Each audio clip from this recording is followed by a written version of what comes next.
Frankfurt. Si después no te gusta, puedes volver aquí. Para entonces el abuelo ya estará otra vez de buen humor. ¿Puedo volver esta misma noche?, preguntó la pequeña. Vámonos de una vez. Ya te lo he dicho. Puedes volver cuando quieras. Hoy bajaremos hasta Mayenfeld y mañana cogeremos el tren. Va tan aprisa que puedes regresar en un momento. Tía Dete se colgó de un brazo el atillo de ropa, cogió a Heidi de la mano y empezó a descender con ella la montaña.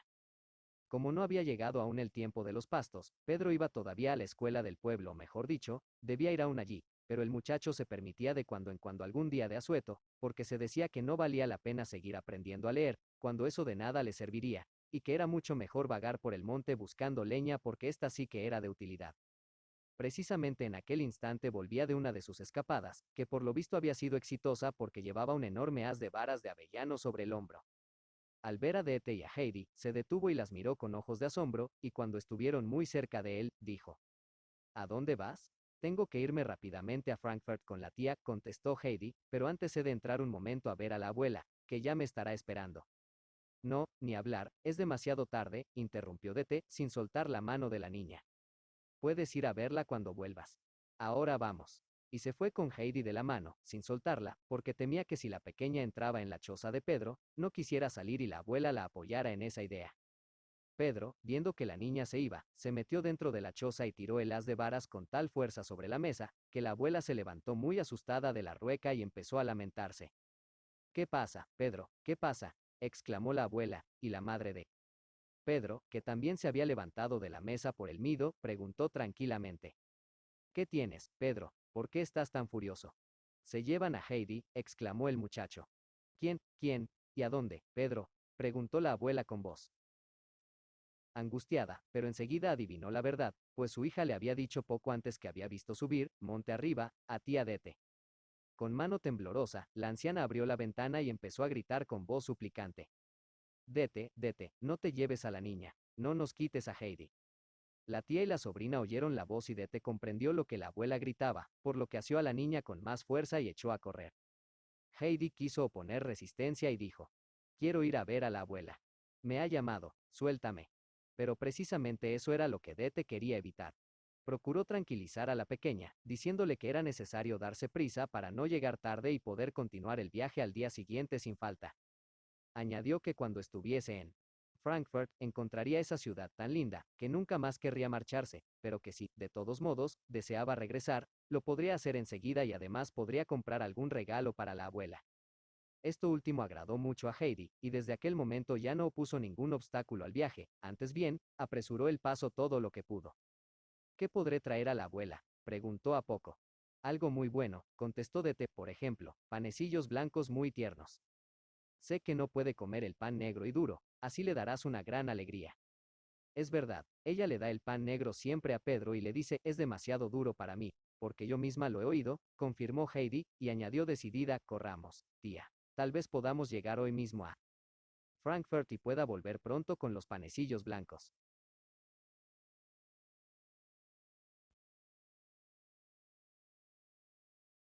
Y Heidi apresuró de tal modo el paso que su tía apenas podía seguirla, aunque interiormente estaba muy satisfecha, porque estaban llegando a Dorfli y allí podían surgir toda clase de preguntas que harían nuevamente dudar a Heidi. Cruzaron el pueblo sin detenerse y todo el mundo podía ver que era Heidi la que tiraba a su tía de la mano. Por eso Dete contestaba siempre lo mismo a las preguntas que le hacían. Ya lo veis, no puedo detenerme ahora porque la niña desea llegar pronto y aún tenemos mucho camino por recorrer. Es que te la llevas, no se queda con el viejo de los Alpes, pero sí es un milagro que la pequeña aún viva. Y encima con tan buen aspecto. Dete estaba muy contenta de poder pasar por el pueblo sin verse obligada a dar razón del viaje y sin que Heidi abriera la boca, en su afán de llegar pronto. Desde ese día, siempre que el viejo de los Alpes bajaba a Dorfli, aún ponía una cara más furiosa y adusta que antes y no saludaba a nadie. Cuando pasaba por el pueblo con su cesta quesera sobre la espalda, su enorme bastón en la mano, y frunciendo sus espesas cejas, las mujeres decían a sus hijos: Tened cuidado. El viejo de los Alpes anda por ahí, si no os apartáis, puede haceros daño. El anciano no trataba con nadie en el pueblo, solo lo cruzaba para llegar al valle donde vendía sus quesos y compraba sus provisiones de pan y carne. Después de su paso por Dorfli, las gentes se reunían en grupos y hablaban. Cada uno de ellos daba su opinión.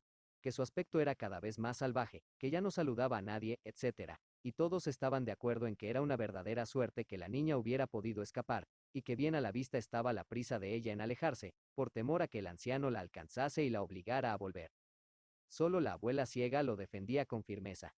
A quienquiera que iba a verla para darle trabajo de hilar o para recogerlo, le contaba detalladamente cuán bueno y atento se había mostrado el anciano con Heidi y lo que había hecho por ella y por su hija, las muchas tardes que éste se había pasado reparando la cabaña que sin su ayuda se hubiera derrumbado. Esos comentarios llegaron naturalmente al pueblo, pero nadie quiso creer en ellos. Todos convenían en que la abuela tenía demasiada edad para comprender las cosas y seguramente no habría oído muy bien, porque, además de ser ciega, era también bastante sorda.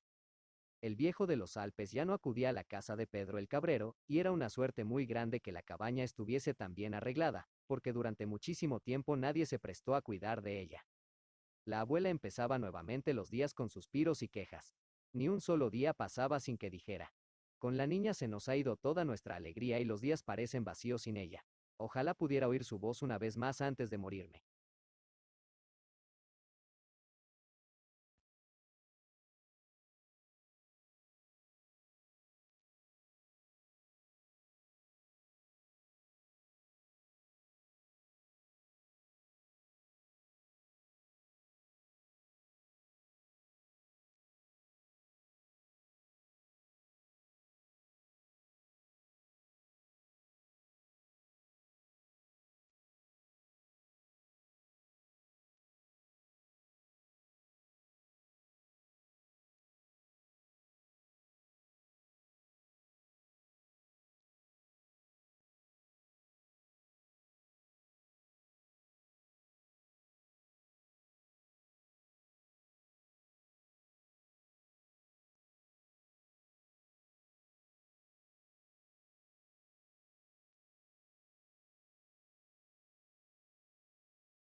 Nuevo capítulo y nuevas cosas.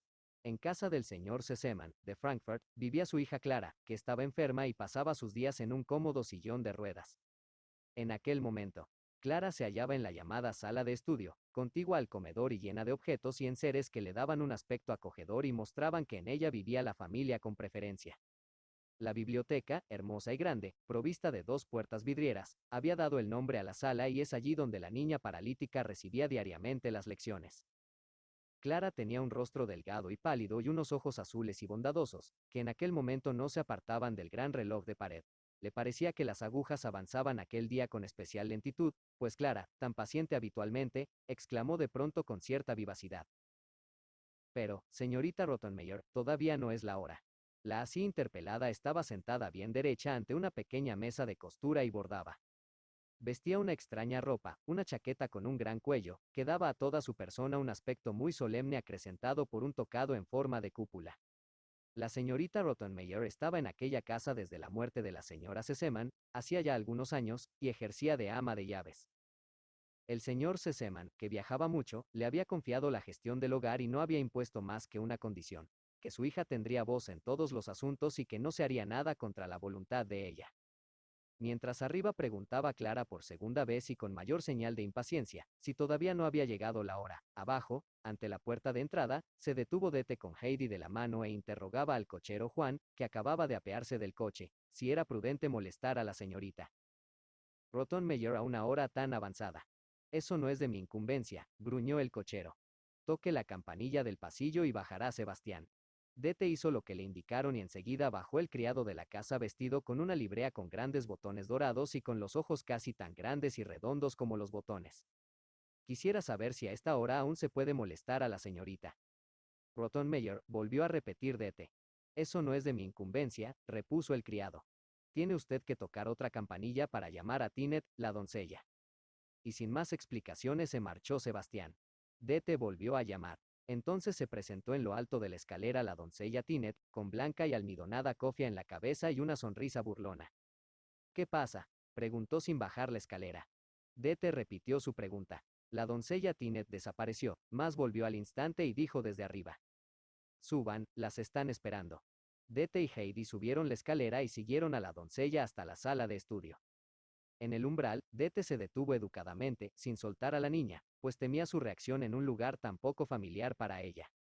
La señorita Rottenmeier se levantó lentamente de su asiento y se acercó para examinar a la nueva compañera de juegos y estudios de la hija de la casa. Al parecer, el aspecto de la pequeña no era de su agrado.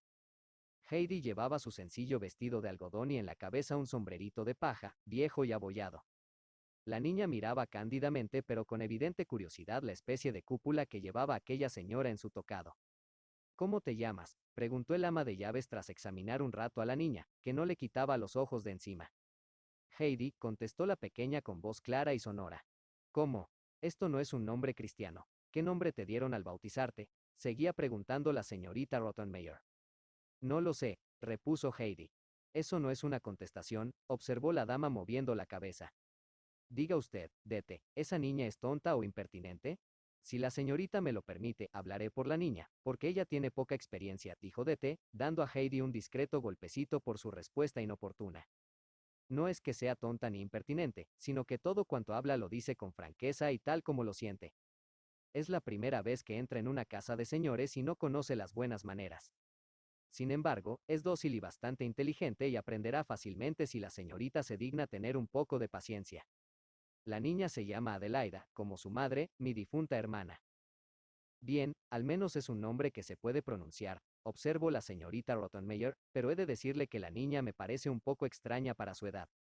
Yo le hice saber que la compañera de Clara había de ser una niña de su misma edad, para poder seguir los mismos estudios y tomar parte en todas sus ocupaciones.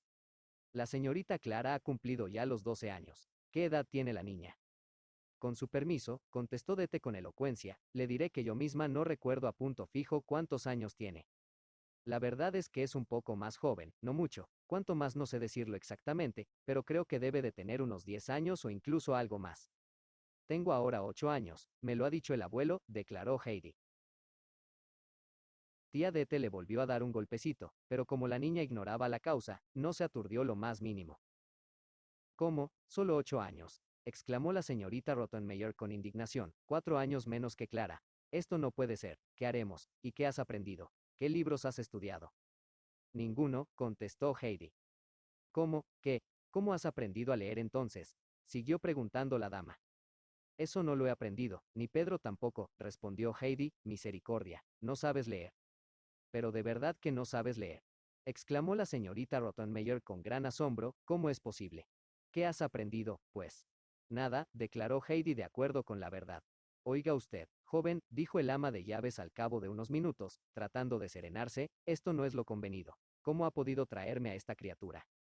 Pero Dete no se dejó intimidar fácilmente y contestó resueltamente. Si la señorita me lo permite, le diré que la niña corresponde perfectamente a lo que buscaba.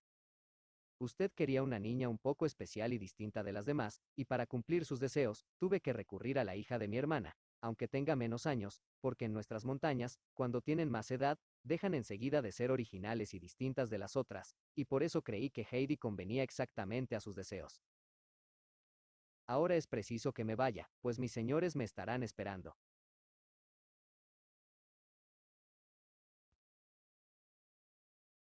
¿Cómo? ¿Qué? ¿Cómo has aprendido a leer entonces? Pero de ¿qué has nada? Usted quería una niña un poco especial y distinta de las demás, y para cumplir sus deseos, tuve que recurrir a la hija de mi hermana, aunque tenga menos años, porque en nuestras montañas, cuando tienen más edad, dejan enseguida de ser originales y distintas de las otras, y por eso creí que Heidi convenía exactamente a sus deseos. Ahora es preciso que me vaya, pues mis señores me estarán esperando. Y si ellos lo permiten, volveré dentro de pocos días para ver cómo van las cosas.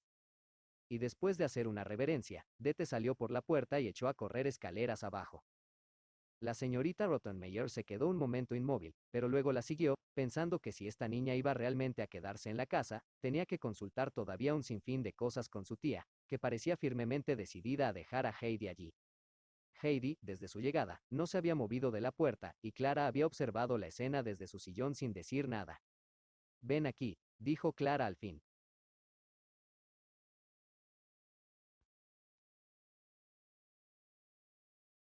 Heidi se aproximó al sillón. ¿Cómo te gusta más que te llamen, Heidi o Adelaida? Yo me llamo Heidi y nada más, contestó la niña. Entonces te llamaré siempre así, afirmó Clara, el nombre me gusta, te sienta muy bien. No lo había oído jamás, pero tampoco había visto a ninguna niña que se pareciera a ti. ¿Siempre has tenido el pelo tan corto y tan rizado? Sí, creo que sí, respondió Heidi. ¿Estás contenta de haber venido a Frankfurt? Siguió preguntando. Clara. No, pero mañana volveré a casa y llevaré panecillos blancos a la abuela, explicó Heidi. ¿Qué niña tan extraña eres? Exclamó Clara, si te han traído a Frankfurt expresamente para que te quedes a mi lado y tomes lecciones conmigo. Verás, será muy divertido porque tú no sabes leer, por fin habrá algo nuevo durante las lecciones. A veces son muy aburridas y las mañanas no acaban nunca. Y es que todos los días, a las 10, viene el profesor y entonces comienzan las lecciones, que duran hasta las 2 de la tarde. Son muchas horas. A veces, el profesor acerca el libro a sus ojos como si de pronto se hubiera vuelto miope, pero de hecho es para poder bostezar detrás del libro, y la señorita Rottenmeier saca también de cuando en cuando su gran pañuelo y lo lleva a la cara como si se enterneciese a causa de lo que estamos leyendo, pero yo sé muy bien que también bosteza mucho detrás del pañuelo. Y entonces yo tengo muchas ganas también, naturalmente, pero me aguanto, porque enseguida que la señorita Rottenmeier me ve bostezar, dice que soy débil y me hace tomar el aceite de hígado de bacalao. Y créeme, tomar aceite de hígado de bacalao es lo más horrible que hay en el mundo y prefiero aguantarme las ganas de bostezar. Pero ahora será todo más divertido y podré escuchar cómo aprendes a leer. Heidi movió enérgicamente la cabeza cuando oyó lo de aprender a leer. Sí, sí, Heidi, es preciso que aprendas. Todas las personas deben aprender a leer y el profesor es muy bueno, no se enfada nunca y te lo explicará todo.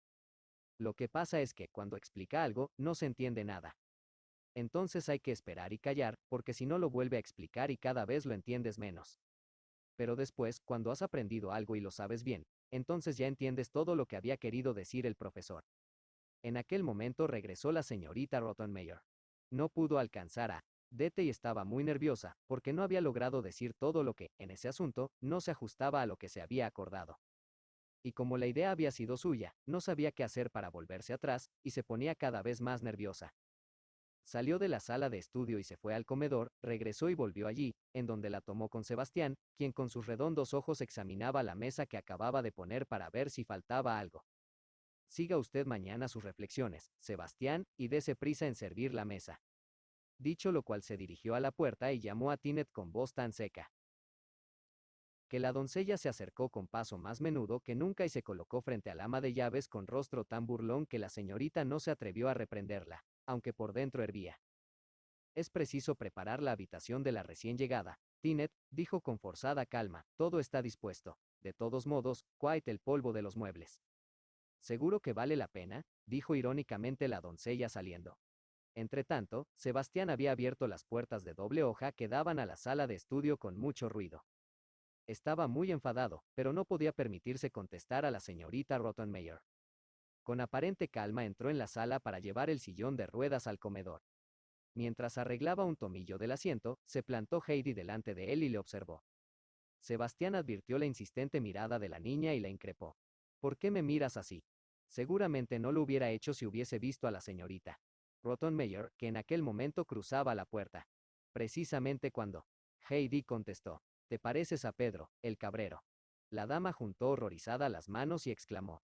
Es posible, está tuteando a los criados. Esta criatura no tiene la menor noción de educación. Sebastián empujó el sillón de ruedas hasta la mesa y después cogió a Clara en brazos y la puso en su silla. La señorita se sentó a su lado e hizo señas a Heidi para que ocupara una silla frente a ella. No había nadie más en la mesa y sobraba sitio entre cada una de ellas, por lo que Sebastián podía moverse fácilmente para servir. Junto al plato de Heidi había un panecillo blanco y tierno y la niña lo contemplaba con alegría. La semejanza que Heidi encontraba en Sebastián debió de despertar su confianza hacia él, porque estuvo muy quieta y no se movió hasta que aquel se acercó con la fuente para ofrecerle el pescado frito. Entonces Heidi, señalando el panecillo, preguntó, ¿puedo cogerlo? Sebastián asintió con un movimiento de cabeza, pero al mismo tiempo miró de soslayo a la señorita Rottenmeier para ver qué impresión había causado en ella aquella pregunta. Heidi tomó enseguida el panecillo y se lo guardó en el bolsillo. Sebastián se limitó a hacer una mueca porque sentía ganas de reír, pero sabía que no le estaba permitido. Mudo e inmóvil.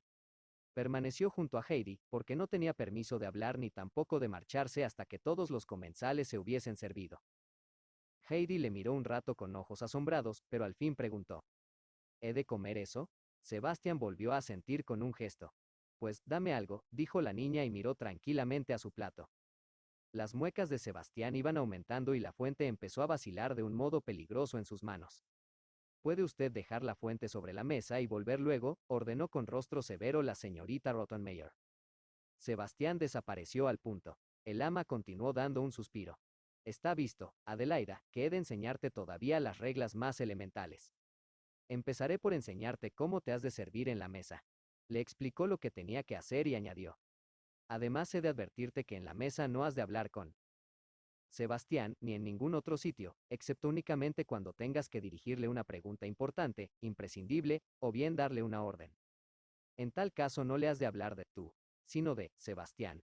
O usted, has entendido, que no vuelva a oír que le tratas de otro modo. También a Tinet le hablarás de usted. A mí me llamarás señorita, como hacen los demás. En cuanto a Clara, ella te dirá cómo quiere que la llames. Clara, naturalmente, dijo ésta. Luego siguieron un sinfín de reglas de conducta sobre el modo de levantarse, acostarse, entrar, salir, cerrar las puertas, sobre el buen orden de las cosas, y fueron tantas y tantas las advertencias, que Heidi acabó durmiéndose porque estaba desde las 5 de la mañana en pie y había hecho un viaje muy largo. Y cuando al fin la señorita Rottenmeier dio por terminadas sus recomendaciones, añadió: y espero, Adelaida, que no olvides nada de lo que te he dicho, ¿has comprendido? Heidi está durmiendo hace rato, exclamó Clara sonriendo. Estaba contenta porque hacía mucho tiempo que la hora de la cena no había transcurrido de una forma tan divertida.